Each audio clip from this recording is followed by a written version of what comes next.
शांति। आज 6 मई 2025 है। आज का स्लोगन हम सबको दुआ की शक्ति क्या है, दुआ से आत्मा के अंदर क्या कौन सी चीज़ आती है, ये बात बता रहे हैं। और वो दुआ हमें सेवा से प्राप्त होती है और किस विधि से हम सेवा करते हैं तो ये दुआएं कैसे प्राप्त होगी, ये बात स्पष्ट कर रहा है। आइए जानते हैं किस आधार से आज के स्लोगन के माध्यम से। सेवा से जो दुआएं मिलती हैं वह दुआएं ही तंदुरुस्ती का आधार है।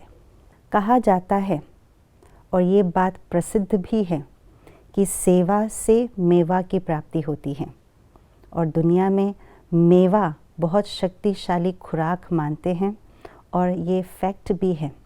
मेवा का सेवन करने से शरीर के अंदर तंदुरुस्ती, ताजगी, शक्ति आती है।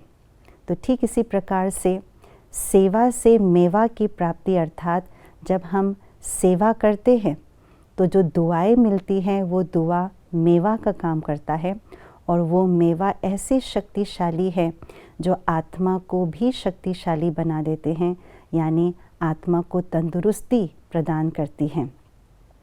तो इसीलिए बाबा ने हम सबको दुआ कमाने का बहुत ही सहज तरीका, बहुत ही अच्छा, बहुत ही सरल तरीका दिया है, वो है सेवा करना।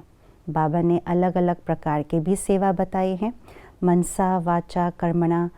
और बार बार हम जब संबंध संपर्क में लोगों के आते हैं तो ये संबंध संपर्क में जब हम अपने व्यवहार को श्रेष्ठ बनाते हैं तो उन व्यवहारों के द्वारा भी हम सेवा कर सकते हैं।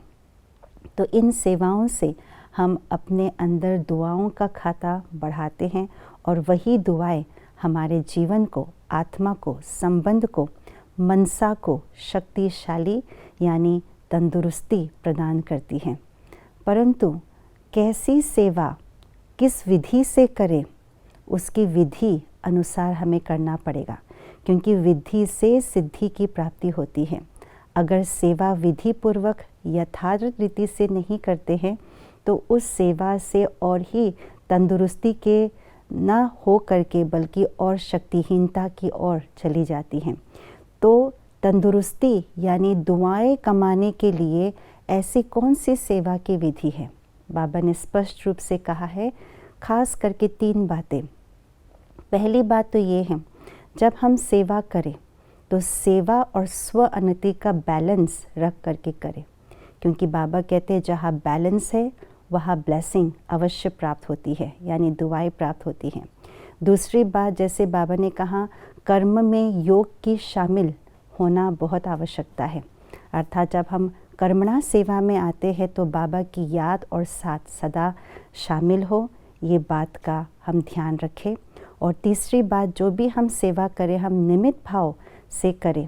मैं बाबा करण करावनहार है, मैं निमित्त आत्मा हूँ, इससे निस्वार्थ भावना आएगी और ऐसे निस्वार्थ और निर्मल भावना से जब हम सेवा करते हैं तो दुआएं सर्व की, स्वयं की, परमात्मा की मिलती है और यही चीज़ तंदुरुस्ती का आधार बन जाता है। ओम शांति।